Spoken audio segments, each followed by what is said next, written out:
सही गाइस, नमस्कार। कैसे हैं आप सब? आई होप आप सब अच्छे होंगे, स्वस्थ होंगे, मस्त होंगे।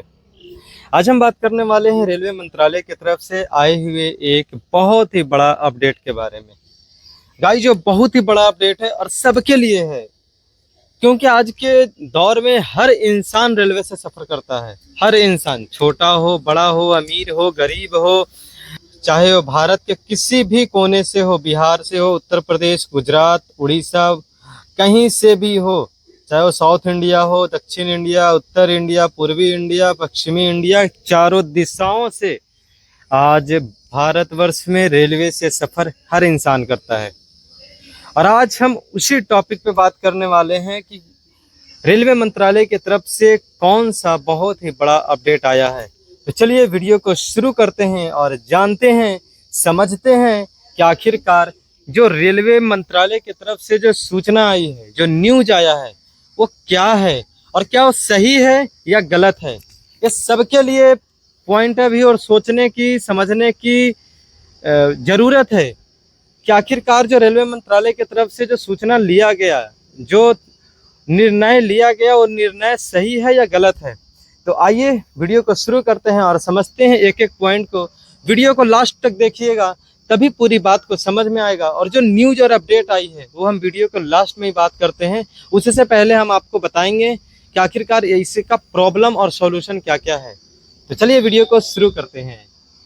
गाइज, आपको हम न्यूज बताने से पहले हम आपको एक चीज क्लियर करना चाहते हैं कि स्लीपर बोगी में सबसे बड़ा परेशानी होता था,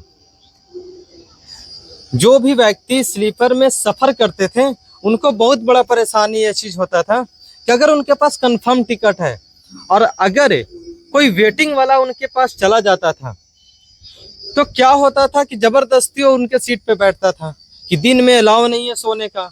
भैया, पैसा तो दोनों का बराबर लगा, चाहे जिसका कंफर्म सीट है उसको भी बराबर लगा है और जो वेटिंग में लिया उसका भी पैसा बराबर लगा है। लेकिन सीट की बात है और सीट जो कंफर्म है वो हक जताए रहता है कि हम किसी को बैठाएंगे नहीं। और जो वेटिंग में रहता है वो बोलता है भैया मैं भी उतना ही पैसा दिया हूँ जितना तुम दिए हो, तो मैं तो बैठ के ही जाऊंगा, क्योंकि दिन में सोने का अलाव नहीं है। उनका ये कहना होता था, उनका ये मानना होता था। और इसके चलते गाइज रेलवे मंत्रालय में बहुत ही बड़ा कंप्लेन गया कि भाई साहब, हमने कंफर्म टिकट लिया है फिर भी हम सुकून से सोकर नहीं जाते हैं, इसका प्रॉब्लम का सॉल्यूशन बताओ। ये जो बहुत बड़ा प्रॉब्लम है कि जो कंफर्म टिकट का पैसा देता है वो सुकून से सोकर नहीं जाता है, तो इसके लिए भी रेलवे मंत्रालय ने निकाला है। दूसरी बात, प्रॉब्लम क्या होता था, टीटी को प्रॉब्लम होता था कि अगर वो टीटी चेकिंग के लिए जाते थे, स्लीपर बोगी को भी जनरल की तरह देखते थे, क्योंकि इतने ज़्यादा वेटिंग, भीड़ इतनी ज़्यादा जाती थी स्लीपर में कि लोगों को समझ में आता था कि यार ये क्या हो रहा है। ना तो ये स्लीपर रह गया, ये तो जनरल से भी बदतर बन गया। लोग यही कहते थे यार ये तो स्लीपर नहीं रह गया, अब तो ये जनरल से भी बदतर हो गया, इससे अच्छा तो जनरल में अच्छा होता है।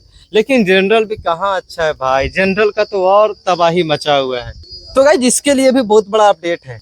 अब रेलवे मंत्रालय की तरफ से क्या कर दिया गया है कि आप वेटिंग टिकट बुक करवाते तो हैं, चाहे वो ऑनलाइन के माध्यम से या ऑफलाइन के माध्यम से हो, जैसे रेलवे काउंटर पे जाकर जो टिकट बुक करवाते थे।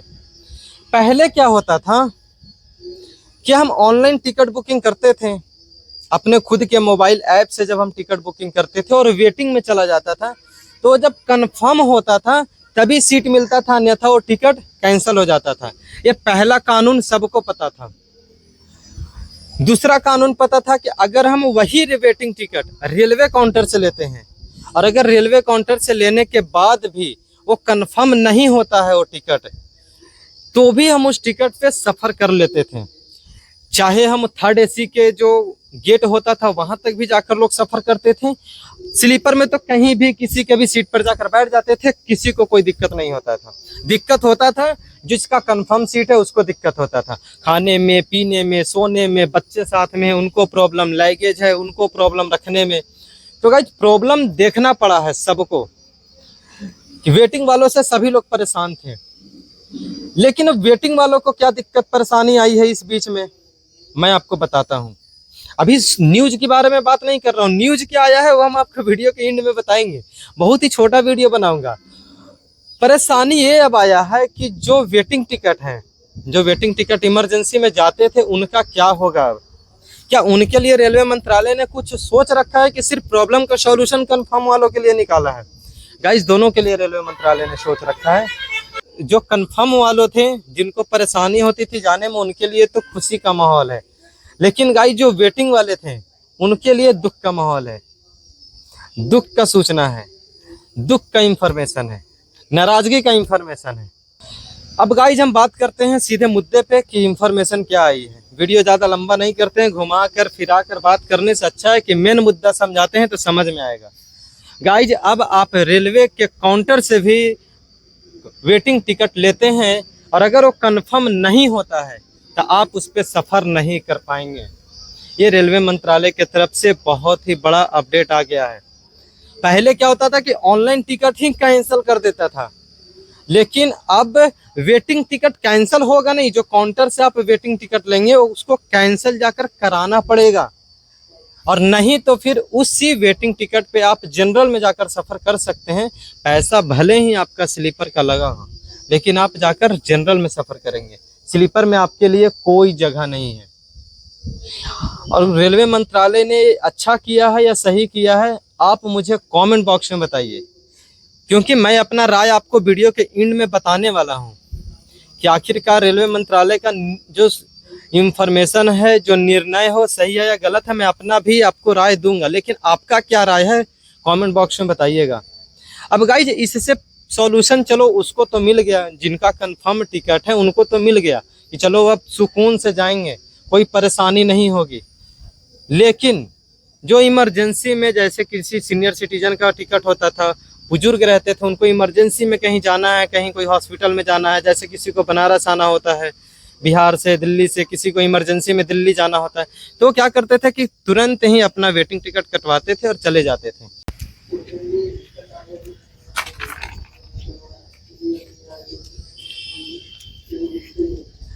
तो जो आप पहले सफर कर लेते थे ना जनरल बोगी में जाकर, अब आप वो नहीं कर पाएंगे, ये बात तो कंफर्म है। आपको सीधा टीटी उतार देंगे। तो अब यार, इसके लिए सॉल्यूशन क्या है ये बताइए। आप लोग अपने कमेंट बॉक्स में मुझे बताइए आखिर इसका सॉल्यूशन क्या है। गवर्नमेंट ने आखिर जब ठीक है निर्णय लिया कि कंफर्म जो जाते थे उनका प्रॉब्लम सुना, तो उनके लिए तो सॉल्यूशन निकाल दिया कि ठीक है भाई, आज के बाद हम आपके बोगी में, आपके कंफर्म सीट पे वेटिंग वालों को सफर नहीं करने देंगे। लेकिन अब जो इमरजेंसी में सफर करने जाते थे उनका क्या होगा, उसके लिए क्या गवर्नमेंट ने कोई रूल नियम निकाला है? तो गाइस, अभी तक उन लोगों के लिए कोई रूल नियम नहीं निकाला है। बस ये है कि आप अब वेटिंग टिकट से सफर नहीं कर पाएंगे, चाहे वो वेटिंग टिकट इंटरनेट का हो या फिर आपको रेलवे काउंटर से हो। अगर आप रेलवे काउंटर से जो टिकट बुक कराया हुआ है उसको कैंसिल कराने के लिए आपको रेलवे काउंटर पे ही जाना पड़ेगा, तभी आपको पैसा मिलेगा, ठीक है। और चार्ट पेपर बनने तक अगर वो कंफर्म नहीं हो पाता है तो तुरंत अपने नज़दीकी रेलवे काउंटर पे जाइए और वहां से तुरंत ही अपना टिकट कैंसिल करवा लीजिए। तो चलिए गाइस, वीडियो को एंड करते हैं और आप अपना राय कमेंट बॉक्स में बताइए। अगर मेरे राय से अगर आप पूछेंगे तो हमारी राय क्या होती है कि अगर आप वेटिंग टिकट को ठीक है सफ़र नहीं करने दोगे, वेटिंग वालों को अगर आप सफ़र नहीं करने देते हैं, गवर्नमेंट का यही रूल है ना, तो उसके लिए सबसे अच्छा उपाय है कि जिस प्रकार मालगाड़ी में 100 बोगी 80 बोगी रहता है ना, उसी प्रकार भाई स्लीपर में कम से कम उसका 50% भी एक्सप्रेस गाड़ी में दे दे। जितने भी एक्सप्रेस गाड़ी हैं, जितने भी जैसे मुंबई तरफ जाने वाली जितने भी रूट है गाड़ी, उसमें क्या है, भीड़ उधर बहुत ज़्यादा जाती है। गुजरात तरफ भीड़ बहुत ज़्यादा जाती है, लुधियाना तरफ भीड़ की गाड़ी ज़्यादा जाती है। तो जिस भी रूट में गाड़ी ज़्यादा जाती है, जिधर पैसेंजर ज़्यादा है, उस रूट में क्या करे कि बोगी बढ़ा दे। रेलवे मत बढ़ा, रेल गाड़ी बढ़ाने से अच्छा है कि आप बोगी बढ़ा दीजिए। बोगी बढ़ा दीजिएगा तो ऑटोमेटिक सॉल्यूशन निकल जाएगा शायद, मेरे हिसाब से। लेकिन ये मेरा अपना राय है, आपका राय क्या है कमेंट बॉक्स में ज़रूर बताइए। और ये जो सूचना है कंफर्म है, 100% है कि अब आप रेलवे के वेटिंग टिकट से सफ़र नहीं कर पाएंगे, चाहे वो रेलवे काउंटर का वेटिंग टिकट हो या फिर रेलवे इंटरनेट ऑनलाइन का रेलवे टिकट हो। आप वेटिंग टिकट से सफ़र नहीं कर पाएंगे, सीधा आपको टीटी स्टेशन पे उतार देंगे। अगर आप ऐसा करते हैं फाइन भी लेंगे, जेल भी भेजेंगे। बहुत सारी इसका नियम कानून है जो आपको हम नेक्स्ट वीडियो में एक चार्ट पेपर बनाकर बता देंगे। तो वीडियो ऐसे ही वाकई बहुत लंबी हो गई है, तो फिर मिलते हैं किसी नेक्स्ट वीडियो में। तब तक के लिए आप चैनल पर नए आए हैं तो चैनल को सब्सक्राइब, लाइक, शेयर, कमेंट जरूर कर दीजिए। Thank you for watching my video. Bye bye, take care, thank you.